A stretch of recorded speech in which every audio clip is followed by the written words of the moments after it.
اگلا سوال العین سے نصیب الرحمان صاحب نے کیا ہے. یہ کہتے ہیں کہ ہمارے جو کیمپ کی مسجد ہے اس میں 20 رکعت تراویح ہوتی ہے، جبکہ ہم سے کچھ 10 کلومیٹر کے فاصلے پر ایک اور مسجد ہے جہاں پر 8 رکعت تراویح میں مکمل قرآن پاک جو ہے وہ سنایا جاتا ہے، اور وتر کی نماز بھی وہ 2 رکعت علیحدہ اور 1 رکعت علیحدہ سے پڑھتے ہیں. تو ان میں سے ہمیں کس تراویح میں شرکت کرنا افضل ہوگا؟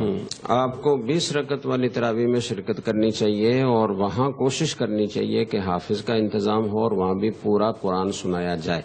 یہ بات اچھی طرح سمجھ لیں کہ 20 رکعت تراویح رسول اکرم صلی اللہ علیہ وسلم کے زمانے سے چلی آ رہی ہے، اور اس پر چاروں ائمہ کا اتفاق ہے.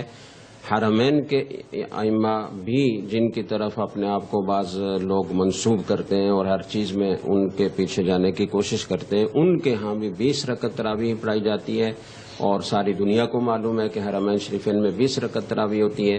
اور جب سے تراویح شروع ہوئی ہے اس وقت سے لے کر آج تک مسجد نبوی میں اور مسجد حرام میں، حرمین شریفین میں ہمیشہ 20 رکعت تراویح ہوئی ہے. کبھی کسی ایک مہینے، ایک رمضان میں بھی ایسا نہیں ہوا کہ کبھی 8 رکعت تراویح ہوئی ہو.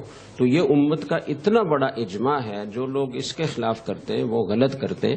اس لیے آپ 20 رکعت والی تراویح میں شریک ہوں تاکہ اس کی تراویح کی پوری نماز آپ ادا کر سکیں، اور 8 رکعت والی تراویح میں آپ شریک نہ ہوں. البتہ اس کی کوشش کریں کہ جہاں 20 رکعت والی تراویح ہو رہی ہے وہاں بھی لوگوں کو ترغیب دے کر کسی حافظ کا انتظام کریں تاکہ وہاں بھی پورا قرآن سنایا جائے.